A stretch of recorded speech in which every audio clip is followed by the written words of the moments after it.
Hello friends, good evening. எல்லாரும் எப்படி இருக்கீங்க? நான் உங்க தீபக் ராம் பேசுறேன்.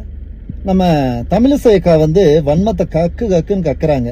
தமிழிசை அக்கா எப்படி இருக்கீங்க? ரொம்ப நல்லா இருப்பீங்கல்ல? ஏன் இருக்க மாட்டீங்க? இத்தனை வருஷமா உங்க மனசுக்குள்ள வச்சிருந்த வன்மத்தை கக்குன்னு கக்கிட்டு இருக்கீங்கல்ல, நல்லாதான் இருப்பீங்க. நீங்க என்ன சொல்றீங்க?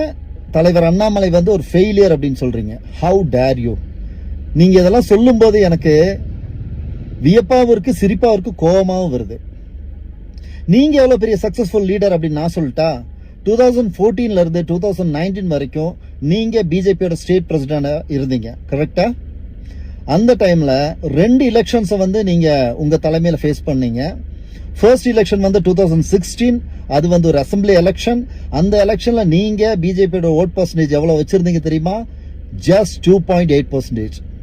ஆஃப்டர் தட் லோக்சபா எலெக்ஷன் வந்தது. அதுல உங்க பிரதானமான ஒரு கூட்டணி இருக்குல்ல, அஇஅதிமுக, அந்த கூட்டணியோட சேர்ந்து நீங்க எலெக்ஷனை ஃபேஸ் பண்ணீங்க. அதுல நீங்க வாங்கின பர்சன்டேஜ் 3.3%.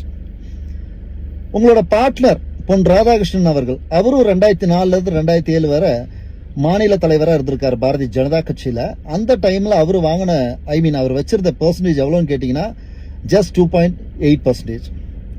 இப்படி இருக்கக்கூடிய நீங்க பிஜேபிக்கு நாங்க தான் அடையாளத்தை கொடுத்தோம், நாங்க தான் தாங்கி பிடிச்சோம் அப்படின்னு சொல்லுவீங்க. 10% தனியா பிஜேபிக்கு ஓட் பேங்கை இன்க்ரீஸ் பண்ண மிஸ்டர் அண்ணாமலையை ஃபெயிலியர்னு சொல்லுவீங்க. நான் மறுபடியும் சொல்றேன், தயவு செய்து இந்த விமர்சனத்துல நிறுத்திக்கோங்க, அதுதான் உங்களுக்கு நல்லது. அண்ட் இன்னொரு விஷயம், சென்ட்ரல் கவர்மெண்ட்ல மேல இருக்க பிஜேபியில இருக்கக்கூடிய தலைவர்களுக்கு போனவங்களை பத்தி என்ன கவலை அப்படின்னு கேக்குறீங்க.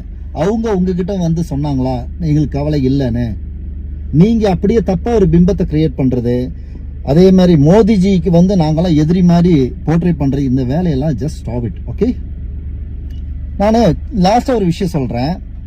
திரைப்படங்கள் நிறைய பார்த்திருப்பீங்க. அந்த திரைப்படங்கள்ல 2 பேர் பயங்கர ஃபேமஸ் ஆவாங்க மக்கள் மத்தியில. 2 பேருக்கு ரசிகர் கூட்டம் அதிகமா இருக்கும். ஒன்னு அந்த பிலிமோட ஹீரோக்கு, 2வது அந்த பிலிம்ல இருக்கக்கூடிய வில்லன்.